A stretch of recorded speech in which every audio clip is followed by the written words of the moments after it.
آگے بڑھتے ہیں۔ سانگھڑ سے 54 کلومیٹر کے فاصلے پر صحرائے تھر کے گاؤں بانکو چھانیوں میں علم و ادب، شاعری اور فن ثقافت سے جنون کی حد تک چاہت رکھنے والے زمیندار عطا چھانیوں نے 16 برس کی محنت اور ان سے ایک ایسا میوزیم تیار کیا ہے جو دیکھنے سے تعلق رکھتا ہے۔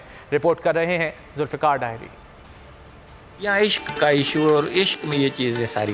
سندھ کی صدیوں پرانی اور نایاب نوادرات سے مزین، جن میں تہذیب و ثقافت، فن و حرفت، علم و فن، ہتھیار، زیورات، سکے، کاشتکاری، آلائے موسیقی سے لے کر جنگ و جدل میں استعمال ہونے والے آلات اور ماضی کی ایجادات اور انسانی ضروریات کی وہ تمام چیزیں جن سے آج ہماری نئی نسل ناواقف ہے۔ اگر دیکھنی ہو تو آپ سانگھڑ کے علاقے اچھڑو تھر کے پسماندہ گاؤں بانکو چھانیوں میں آ جائیں۔ مقامی زمیندار، علم و ادب اور سندھ کی ثقافت سے جنون کی حد تک محبت کرنے والے شخص عطا چھانیوں نے ایسا شاندار میوزیم قائم کر رکھا ہے جو دیکھنے سے تعلق رکھتا ہے۔ عطا چھانیوں سندھ کے صوفی شاعر حضرت شاہ عبداللطیف بھٹائی کی شاعری کے حافظ ہیں۔ عطا چھانیوں شاہ عبداللطیف کے 7 سورمیوں پر تحقیق بھی کر رہے ہیں۔ اس شاندار میوزیم کو بنانے کے لیے عطا چھانیوں کو گورنمنٹ آف سندھ یا کسی بھی ادارے نے کوئی سپورٹ نہیں کی۔ میں نے کوشش کی کہ میں ان چیزوں کو رکھوں جو شاہ لطیف سے ریلیٹ جو چیزیں ہیں وہ پھر میں نے آ کے اپنے یہاں اس میوزیم میں رکھی۔ پیسے سے لوگ